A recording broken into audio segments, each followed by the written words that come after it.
राधिका योग UGC net तैयार की तरफ से सभी का स्वागत है। आज का हमारा टॉपिक है यूनिट 5 जो हठ योग से संबंधित है।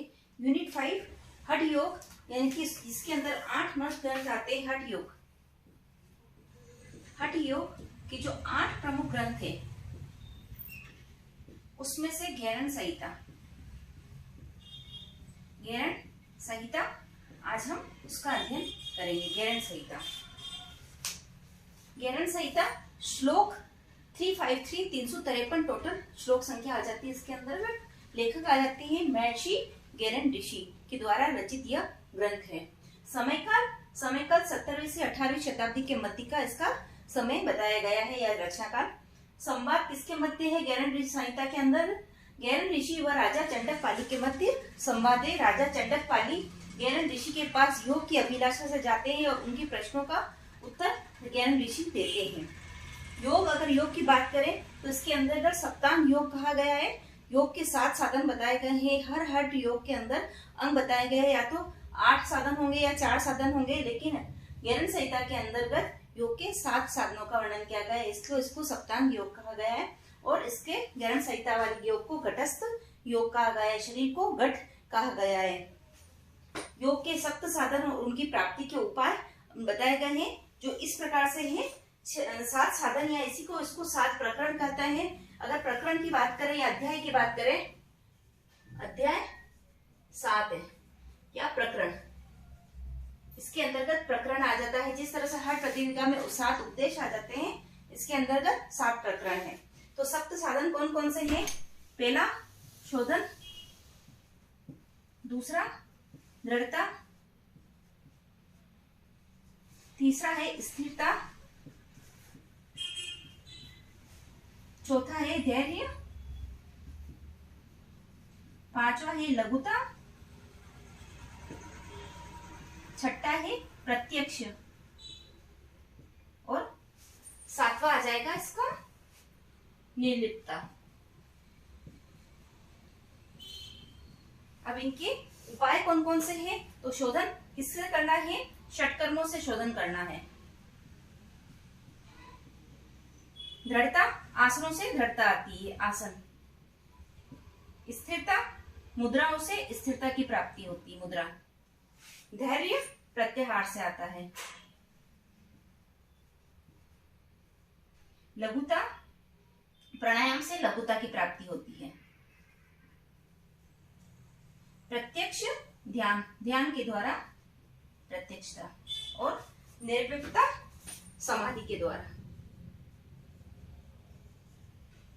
की प्राप्ति होती है। ये 7 साधन जो कि इसके अंदर बताए गए हैं, शोधन, दृढ़ता, स्थिरता, धैर्य, लघुता, प्रत्यक्ष। तो इसमें इसके उपाय षटकर्म के द्वारा आपको शोधन होगा, आसनों से दृढ़ता की प्राप्ति होती है, मुद्राओं से स्थिरता की प्राप्ति होगी, प्रत्याहार से धैर्य की प्राप्ति होगी, प्राणायाम से लघुता की प्राप्ति, और ध्यान प्रत्यक्ष के द्वारा, और निर्लिप्तता समाधि के द्वारा। तो ये 7 अंग और उनकी प्राप्ति के ये उपाय सप्तांग योग या फिर घटस्थ योग की बात करें तो ये एक छोटा सा इसका परिचय हो जाता। अब आते हैं अध्याय प्रथम की। घेरण संहिता अध्याय 1 या फिर उसको प्रकरण कहा गया है। प्रथम प्रकरण को षटकर्म प्रकरण कहा गया है। शुद्धि क्रियाओं से संबंधित होने के कारण इसको षटकर्म प्रकरण कहा गया है। तो इसमें कौन कौन सी शुद्धि क्रियाएं हुई? 6 शुद्धि क्रियाओं का वर्णन इसके अंतर्गत आता है। उसके अंदर प्रथम नंबर पर आ जाती है धोती, द्वितीय पे आ जाती है वस्ती, तृतीय पे नेति, चतुर्थ पे लोलकी जिसको नौली कहा गया है, 5वां है त्राटक और 6ठा है कपालभाति। अब इनके टाइप्स कौन कौन से हैं वो पढ़ेंगे। धोती भी 4 प्रकार की हो गई। अंत धोती, दंत धोती, हृदय धोती और चौथी है मूल शोधन। अब अंत धोती की कौन कौन से प्रकार है? अंत धोती भी 4 प्रकार की होती है। वातसार अंत धोती, वारिसार अंत धोती, अग्निसार अंत धोती और बहिष्कृत अंत धोती। दंत धोती वो भी 4 प्रकार की होती है। दंत मूल, जीवा शोधन, कर्णरंध्र और कपाल रंध्र। फिर आ जाता है हृदय धोती। हृदय धोती भी 3 प्रकार की होती है। दंड धोती, वमन धोती और वस्त्र धोती, और चौथा हो जाता है मूल शोधन। तो इस प्रकार से ये धोती के सारे टाइप्स हो गए। नेक्स्ट आ जाता है षट क्रियाओं में से द्वितीय नंबर पर वस्ती क्रिया। वस्ती क्रिया भी 2 प्रकार की होती है। प्रथम जलवस्ती और जलवस्ती। नेति क्रिया, नेति क्रिया भी दो प्रकार की होती है, पहली जल नेति और दूसरी होगी सूत्र नेति। चौथे नंबर पे आ जाता है लोल की, ये भी 3 प्रकार की होती है, मध्यम, वाम और दक्षिण, पहली, दूसरी और तीसरी, दक्षिण, वाम और मध्यम। 5वें नंबर पर आ जाता है त्राटक। 6ठे नंबर पर आ जाता है कपालभाति। कपालभाति शुद्धि क्रिया के अंतर्गत आता है। तो 3 प्रकार के होते हैं कपालभाति, वातक्रम, व्युत्क्रम और शीतक्रम। इस प्रकार से ये 6 क्रियाओं का सारा डिवीजन सारे प्रकार से यहीं से इसी तरह से प्रश्न पूछे जाते हैं कि अंतर्धोती के अंदर या फिर अग्निश्रिया अग्निसार धोती किसके अंतर्गत आती है, कर्णरंध्र धोती किसके अंतर्गत आती है, वमन धोती किसके अंतर्गत आती है।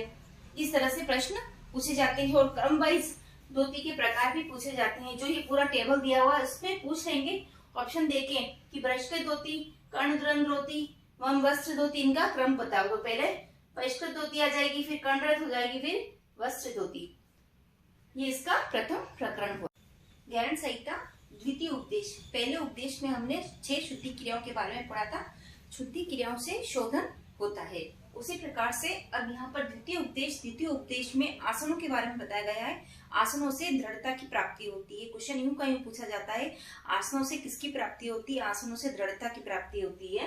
तो इसके अंदर टोटल 32 आसन का वर्णन है। जिस तरह से हर प्रतिपिका में 15 आसन का वर्णन है, तो इसके अंतर्गत टोटल 32 आसन का वर्णन इसके अंतर्गत आ जाता है। तो शिव के अनुसार 84 लाख आसनों का वर्णन किया गया है। 84 लाख आसनों का वर्णन किया गया है। जितनी योनियां होती है उस हिसाब से उनके आसन बताए गए हैं। संसार सागर में 84 लाख योनियों का वर्णन किया गया है, तो उसी हिसाब से 84 लाख आसनों का भी वर्णन शिव भगवान के अनुसार बताया गया है। और उनमें से 84 लाख में से भी 84 आसन को स्पेशल बताया गया है। अब 84 के अंदर से भी 32 आसन हर गौरण संहिता के अंदर 32 आसनों का वर्णन है। जिस तरह से हर प्रतिपिका में 15 आसन प्रमुख थे, उसी प्रकार से इसमें 32 आसन कुछ शुभ और कल्याणकारी बताया गया है। वो 32 आसन कौन कौन से हैं इसमें वो देखते हैं। पहला है सिद्धासन, पद्मासन, भद्रासन, मुक्तासन, वज्रासन, स्वास्तिकासन, सिंहासन, गोमुखासन, वीरासन, धनुरासन, मृतासन जिसको शवासन भी कहते हैं, गुप्तासन, मत्स्यासन, पश्चिमोत्तानासन, मतेंद्र आसन, गोरक्षासन, उत्कटासन, संकटासन, मयूरासन, कुकुटासन, कुर्मासन, उत्तान कुर्मासन, उत्तान मंडूकासन, रक्षासन और 25वां है मंडूकासन, नेक्स्ट गरुड़ासन, रक्षासन, शल्भासन, मकरासन, उष्ट्रासन, भुजंगासन और 32वां है योगासन। इन्हीं 32 आसनों को क्रम के अंतर्गत पूछा जाता है।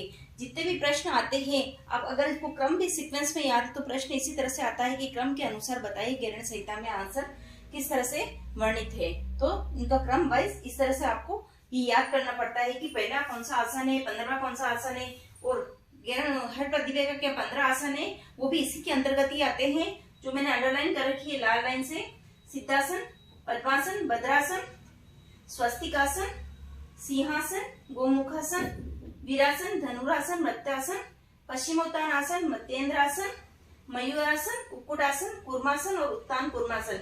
ये 15 आसन भी हट प्रतिपिका के अंदर वर्णित है। बाकी बचे 17 आसन 32 में से 15 अगर आप हट प्रतिपिका की याद कर लेते हो तो गैरन संहिता में मात्र 17 आसन को आपको याद करना होता है। तो एक इजी हो जाता है कि आपने 15 उसमें से याद कर लिए, तो अब 17 ही आपको याद करने रहे। तो ये द्वितीय उपदेश में टोटल 32 आसनों का ही वर्णन आता है, उसको क्रम से याद करना बहुत जरूरी है। क्वेश्चन इसी के अंदर से आता है। इनके लाभ क्या है, इनकी क्रिया करने की विधि क्या है, श्लोक के अनुसार आ जाएगा प्रश्न कि किस तरह से इनकी विधि बतानी है। विधि के हिसाब से प्रश्न आता है। गैरन संहिता तृतीय प्रकरण के अंदर संपूर्ण मुद्राओं का वर्णन आ जाता है। टोटल गैरन संहिता के अंदर 25 मुद्राएं, 25 मुद्राओं का वर्णन गैरन संहिता के अंतर्गत आ जाता है तृतीय प्रकरण के अंदर। जिस तरह से हर प्रतिपिका में 15 मुद्राएं थी, 10 मुद्राएं थी, इसके अंतर्गत 25 मुद्राएं हैं। हर प्रतिपिका में 10 मुद्राएं हैं। हर प्रतिपिका में 10 मुद्राएं, गैरन के अंदर 25 मुद्राएं।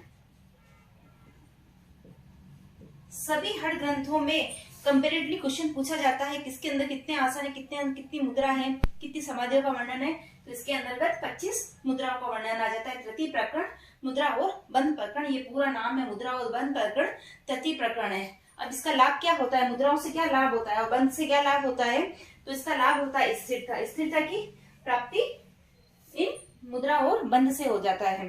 तो जो बंध, मुद्रा और बंध करते हैं उसका सबसे ज्यादा प्रभाव हमारे प्राणमय शरीर और मनोमय शरीर पर पड़ता है। हमारे जो पंचकोश है उसके अंतर्गत प्राणमय शरीर और मनोमय शरीर, उसके अंदर दो सबसे ज्यादा फर्क मुद्राओं से इनके ऊपर पड़ता है। तो गैरन संहिता की बात करें तो गैरन संहिता के अंदर मुद्रा और बंध प्रकरण के अंदर कौन कौन से बंध और सब शामिल है। तो बंध आ जाएगा, मुद्राओं के अंदर बंध है, 4 बंध है, 5 धारणा है और 16 मुद्रा है। तो टोटल मिलाकर 25 मुद्राएं सम्मिलित होती है। तो 4 बंध कौन कौन से होते हैं, 4 बंध है, मूल बंध, जालंधर बंध, उड्डयन बंध और महाबंध। इन चारों को बंध कहा गया, ये 4 बंध है। फिर आ जाती है धारणा, जो पंच तत्वों के ऊपर धारणा लगाते हैं वही धारणा है। पृथ्वी धारणा, अमसी यानी कि जल की धारणा, अग्नि धारणा, वायवी धारणा और आकाशीय धारणा, पंच महाभूतों पर जो धारणा करते हैं वही धारणा होती है। तो ये 5 प्रकार की धारणा इसके अंतर्गत वर्णन है, ये भी मुद्राओं के अंतर्गत आती है। फिर आ जाती बची हुई 16 मुद्राएं। तो 16 कौन कौन सी है, महा मुद्रा, नभो मुद्रा, खेचरी मुद्रा, महाभेद मुद्रा, विपरीत करणी मुद्रा, योनि मुद्रा, वज्रोणी मुद्रा, शक्ति चालिनी मुद्रा, तड़ागी मुद्रा, मांडुकी मुद्रा, शांभवी मुद्रा, अश्वनी मुद्रा, पाशिनी मुद्रा, काकी मुद्रा और मातंगी मुद्रा और अंतिम आ जाएगा भुजंगिनी मुद्रा। तो ये 16 प्रकार की मुद्राओं का वर्णन है। क्वेश्चन पूछे टोटल कितनी है, तो 25 है। अगर 25 में से भी अगर बंध और धारणा को हटाते तो कितनी बचती है, 16। तो ये 16 मुद्रा हो जाती है। टोटल 25 मुद्राओं का वर्णन गैरन संहिता के तृतीय मुद्रा और बंध प्रकरण के अंतर्गत इसका वर्णन आ जाता है। हर प्रतिपिका में भी तृतीय उपदेश के अंदर ही मुद्राओं का आता है। प्रथम के अंदर आसन, द्वितीय में प्राणायाम, चौथे में मुद्रा और चौथे में तृतीय में मुद्रा और चौथे में नादानुसंधान। तो इसी प्रकार इसके अंदर भी तृतीय के अंदर मुद्रा और बंध प्रकरण का लाभ मिलता है। हमेशा क्वेश्चन कंपैरिजन में आता है, हर प्रतिपिका और गैरन संहिता से कंपैरिजन करो। तो ये मुद्रा प्रकरण का संक्षिप्त परिचय हुआ। गैरन संहिता चतुर्थ प्रकरण प्रत्याहार से संबंधित है। चौथे नंबर पर आ जाता है प्रत्याहार, प्रथम पर आ जाता है षट क्रिया, दूसरे पर आ जाता है आसन, तृतीय पे मुद्रा और चौथे पे आ जाता है प्रत्याहार। तो प्रत्याहार प्रति प्लस आहार से बनता है। तो प्रत्याहार का लाभ होता है धैर्यता की प्राप्ति। सीधा क्वेश्चन पूछते हैं कि प्रत्याहार का क्या फल है, तो प्रत्याहार से धैर्यता, धीरता या सहनशीलता एक ही पर्यायवाची है। प्रत्याहार से इन चीजों की प्राप्ति होती है और षट शत्रुओं का नाश होता है। षट शत्रु कौन कौन से होते हैं, काम, क्रोध, लोभ, मोह, मद और मात्सर्य, ये 6 शत्रु बताए गए हैं व्यक्ति के। तो ये 6 शत्रुओं का नाश होता है और धीरता की प्राप्ति होती है। नेक्स्ट आ जाता है प्रत्याहार की परिभाषा। अगर पूछे प्रत्याहार की परिभाषा क्या होती है, तो प्रत्याहार इंद्रियों को उनके विषय से हटाना। इंद्रियां अपने विषय की तरफ बार बार दौड़ की जाती है। जो भी इंद्रियां हैं हमारी, वो उनके विषयों की तरफ, उनकी तरफ अट्रैक्ट होती है।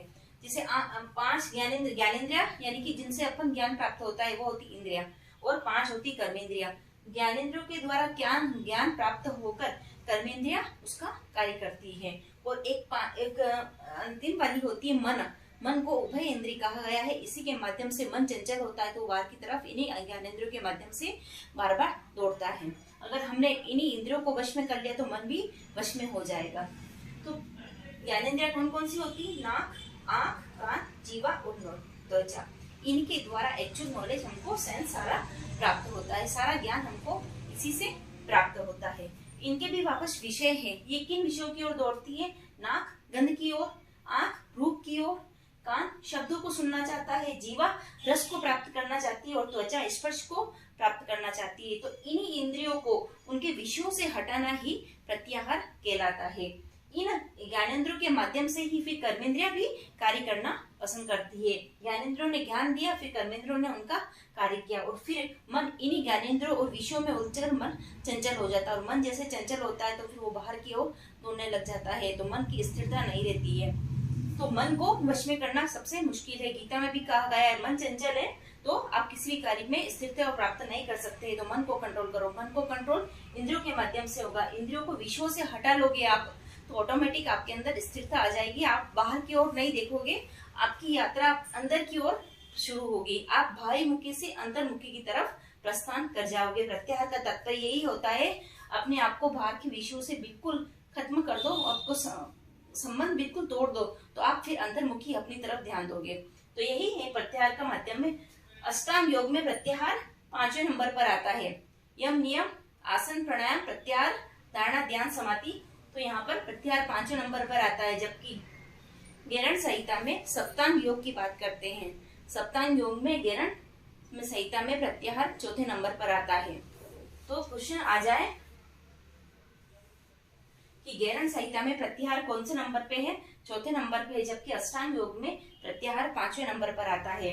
तो इस तरह से अपने इंद्रियों को विषयों से हटाना ही प्रत्याहार है, और प्रत्याहार से दृढ़ता की प्राप्ति होती है और षट शत्रुओं का नाश होता है।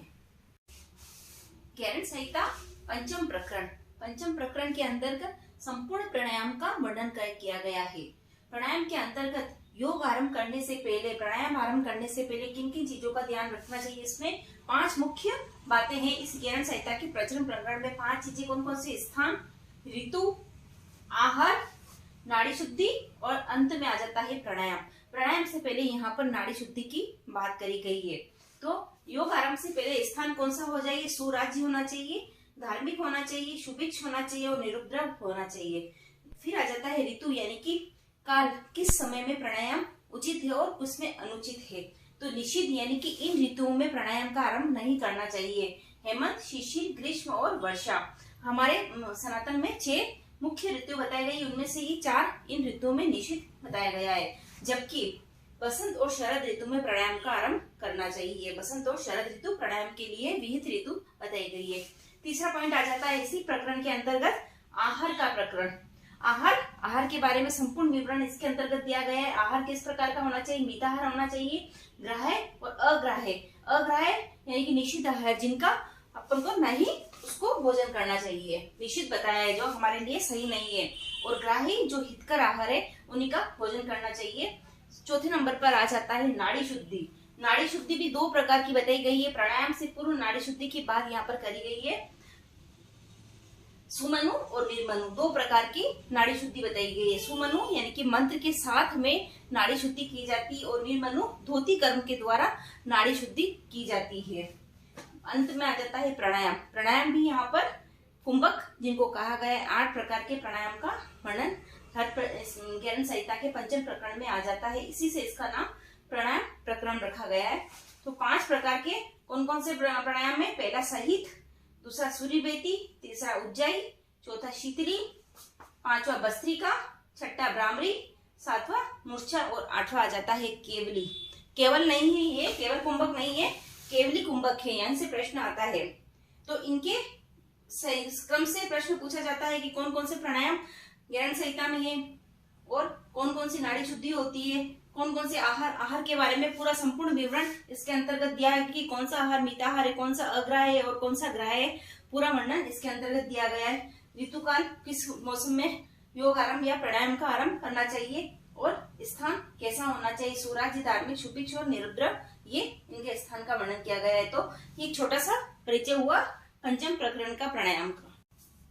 गेरण संहिता 6ठम प्रकरण यानी कि 6ठा अध्याय, 6ठा प्रकरण, 6ठा साधन क्या बताया गया है? सप्त साधनों में 6ठा अध्याय, 6ठा सप्त साधनों में ये 6ठे नंबर पर स्थान आता है इसका ध्यान का। ध्यान के द्वारा क्या होता है? प्रत्यक्षम यानी कि प्रत्यक्षता की प्राप्ति होती है। प्रत्यक्ष कम तात्पर्य यहाँ पर ग्रहणशीलता अर्थात ग्रहण करने का स्वभाव। प्रत्यक्षम सभी दर्शनों में आता है प्रत्यक्ष प्रमाण। ये प्रमाण यहाँ पर अलग है, प्रत्यक्ष यहाँ पर अलग है। यहाँ पर प्रत्यक्ष का होता है आत्म साक्षात्कार करना, यानी आत्मा का साक्षात्कार करना या ग्रहणशीलता होती है। तो ध्यान मुख्य बिंदु है इसका, इसी 6ठे प्रकरण का। तो ध्यान 3 प्रकार का बताया गया है इसके अंतर्गत। महर्षि पतंजलि ने ध्यान के कोई टाइप्स नहीं बताए गए, लेकिन गेरण संहिता में महर्षि गेरण ने ध्यान के 3 प्रकार बताए गए हैं। उसमें से भी ध्यान, पहला स्थूल ध्यान, दूसरा ज्योति या फिर उसका दूसरा नाम तेजो ध्यान, और तीसरा आ जाता है सूक्ष्म ध्यान। तो प्रथम आ जाता है स्थूल ध्यान। स्थूल का मतलब होता है कोई बड़ा, बहुत बड़ा ऑब्जेक्ट जिसको हम देख सकते हैं। तो ध्यान किस पर करना है? ध्यान स्थूल से सूक्ष्म की तरफ यात्रा है। तो स्थूल में हम मूर्तिमान देव या किसी भी जो अपने स्पष्ट सामने दिखने वाली चीज है, जिसको भी हम देखकर ध्यान कर सकते हैं। कोई भी अपने गुरु हो सकता है, मूर्ति हो सकती है, प्रभु की मूर्ति हो सकती है, सूर्य हो सकता है, चंद्रमा हो सकता है। तो स्थूल ध्यान उसको कहते हैं। फिर आ जाता है ज्योतिर्ध्यान। ज्योतिर का ध्यान या फिर तेजो ध्यान, जिसका दूसरा नाम भी है। तो भूमध्य के मध्य में प्रणव रूप तेज को ब्रह्म मानकर ध्यान करना। भूमध्य मध्य यानी कि दोनों भ्रुकुटी के मध्य में, दोनों आईब्रोज के मध्य में, भूमध्य में प्रणव रूप तेज को ब्रह्म मानकर उसका ध्यान करना। प्रणव रूप तेज को यहाँ पर मानकर उसका ध्यान करना। देन नेक्स्ट आ जाता है, इसके बाद तीसरे नंबर पर आ जाता है सूक्ष्म ध्यान। सूक्ष्म ध्यान में शांभवी मुद्रा का अभ्यास करते हुए कुंडलिनी का ध्यान करना ही सूक्ष्म ध्यान है। शांभवी मुद्रा का अभ्यास, शांभवी मुद्रा इसके पहले वाले चैप्टर में हमने, तीसरे वाले चैप्टर में यानी कि जो तृतीय प्रकरण था, वो मुद्रा प्रकरण था, उसका अंदर ही शांभवी मुद्रा आ जाती है। तो शांभवी मुद्रा का अभ्यास करते हुए कुंडलिनी का ध्यान करना ही सूक्ष्म ध्यान है। कुंडलिनी का ध्यान करना ही सूक्ष्म ध्यान है। तो ये तीन प्रकार के ध्यान महर्षि गैरन ऋषि ने बताए हैं। स्थूल ध्यान, ज्योति ध्यान और सूक्ष्म ध्यान। स्थूल मूर्तिमान देव, ज्योति तेजोमय ध्यान और सूक्ष्म शांभवी मुद्रा का अभ्यास करते हुए कुंडली का ध्यान करना। अब इसके बाद में इसका जो मुख्य टॉपिक आ जाता है कि कौन सा ध्यान किससे ज्यादा श्रेष्ठ है। तो श्रेष्ठता की दृष्टि से अगर देखें तो स्थूल से 100 गुना ज्योति ध्यान है, ज्योति या फिर तेजोमय ध्यान है। फिर ज्योति से 1 लाख गुना सूक्ष्म ध्यान है। तो क्रम वाइज देखें तो स्थूल से ज्यादा ज्योति ध्यान, ज्योति से भी सूक्ष्म ध्यान 100 गुना, इसका श्रेष्ठता का ये क्रम हो जाएगा। तो इसका ध्यान रखना है कि स्थूल से ज्योति, ज्योति से सूक्ष्म श्रेष्ठता का क्रम है। तो सबसे श्रेष्ठ ध्यान सूक्ष्म ध्यान हुआ। इस तरह से ये गैरन संहिता का ये 6th प्रकरण पूरा हुआ, ध्यान प्रकरण जिसको कहा गया है। ये इसका संक्षिप्त परिचय हुआ 6ठे अध्याय का या 6th प्रकरण का। गैरन संहिता 7th अध्याय जिसको समाधि प्रकरण भी कहा गया है। समाधि की बात कही गई इसलिए इसको समाधि प्रकरण कहा गया है। समाधि से क्या प्राप्ति होती है? निर्लिप्तता। निर्लिप्तता यानी कि मन की निर्लिप्त अवस्था, जहाँ मन किसी के अंदर भी लिप्त न रहे, मन की अवस्था निर्लिप्त अवस्था में अंतिम अवस्था होती है, यहाँ पर व्यक्ति पहुंच जाता है समाधि प्रकरण के द्वारा। 7 साधनों में ये अंतिम साधन हो जाता है निर्लिप्तता। फिर आ जाता है समाधि। समाधि के कितने प्रकार बताए गए हैं? महर्षि गैरन ने समाधि के 6 प्रकार बताए गए हैं और उनके साथ में उनके उपाय भी बताए गए हैं। तो 6 प्रकार की समाधि कौन सी हो गई? प्रथम है ध्यान योग समाधि, दूसरा नाद योग समाधि, तृतीय रसायन समाधि, चतुर्थ लय सिद्धि योग समाधि, 5वां है भक्ति योग समाधि और 6ठा है राजयोग समाधि। अब इनके उपाय किन के माध्यम से हम इन समाधि के द्वारा पहुंच सकते हैं? तो ध्यान योग समाधि के अंदर शांभवी मुद्रा हमें अपनाना पड़ेगा। नाद योग समाधि के द्वारा, ब्राह्मणी मुद्रा के द्वारा हम नाद योग समाधि को प्राप्त कर सकते हैं। रसायन समाधि खेचरी मुद्रा के द्वारा, लय सिद्धि योग समाधि योनि मुद्रा के द्वारा हम प्राप्त कर सकते हैं। भक्ति योग समाधि भक्ति के द्वारा, जिस तरह मीराबाई ने भक्ति करी थी उसी तरह से भक्ति के द्वारा हम भक्ति योग समाधि को प्राप्त कर सकते हैं। और अंतिम आ जाती है राजयोग समाधि, मन को मूर्छा यानी कि मन को मूर्छित करने वाली समाधि। तो ये 6 प्रकार की समाधि का वर्णन महर्षि गैरन ने अपने गैरन संहिता इस ग्रंथ के अंतर्गत किया है। इन्हीं के अंदर से प्रश्न आता है कौन सी समाधि है और उनके उपाय क्या है। अब इन समाधि तक कौन व्यक्ति पहुंच सकता है? योगी के गुण भी बताए हैं। योगी के 4 गुण बताए हैं, जिनको 4 गुणों की आवश्यकता होती है। वो गुण है, सबसे पहले है अपनी विद्या पर विश्वास रखना, विद्या पर विश्वास। द्वितीय आ जाता है इसमें अपने गुरु पर विश्वास, गुरु पर विश्वास। जिसको अपने गुरु पर विश्वास है वही इस अवस्था तक पहुंच सकता है। तृतीय आ जाता है इसके अंतर्गत स्वयं पर विश्वास,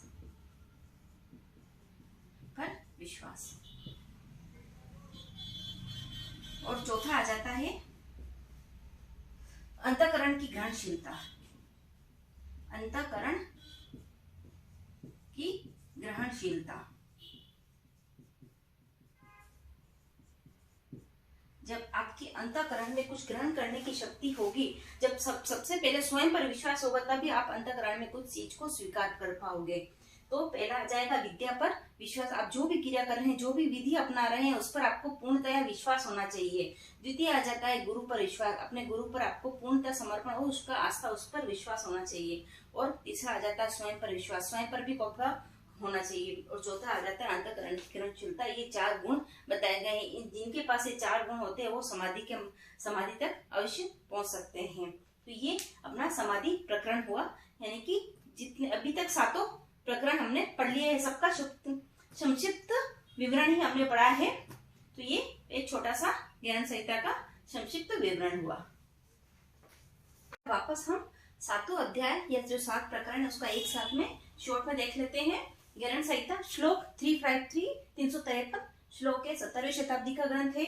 सप्ताह योग की बात कही गई है, योग के 7 अंग आते हैं। इसी तरह से उसके अंदर 7 प्रकरण या 7 अध्याय हो गए। इस प्रकार इसके अंदर घटस्थ योग आ जाता है। अगर पूछे क्वेश्चन आ जाए कौन सा योग पाया जाता है इसके अंतर्गत, तो यहाँ पर घटस्थ योग की बात की गई है। और राजा चंडकपाली और महर्षि ऋषि के मध्य का संवाद है। अब आ जाता है प्रथम अध्याय के अंदर क्या गया है, षटक्रम प्रकरण कहा गया है, जिसके अंतर्गत शोधन होता है। षटक्रम के द्वारा शोधन होता है। 6 शोधन की बात कही, 6 षट क्रिया की बात कही गई। उसका सीक्वेंस में क्रम इस प्रकार है। प्रथम दोती, वस्ती, नेति, लोलकी, त्राटक और कपालभाति। दूसरा आ जाता है योगासन प्रकरण, जिसके अंतर्गत सारे आसन की बात की गई। आसन कितने 32 आसन की बात ज्ञान संहिता के अंतर्गत की है। और आसनों से दृढ़ता की प्राप्ति होती है। तृतीय अध्याय मुद्रा एवं बंध प्रकरण, जिसके अंदर स्थिरता की प्राप्ति होती है और 25 मुद्राओं की बात की गई है। चौथा अध्याय प्रत्याहार आ जाता है। इसके अंतर्गत प्रत्याहार प्रकरण है, जिससे दृढ़ता की प्राप्ति होती है। 5वां अध्याय प्राणायाम प्रकरण, जिससे लघुता की प्राप्ति होती है। प्राणायाम से व्यक्ति का शरीर हल्का होता है, लघुता की प्राप्ति होती है।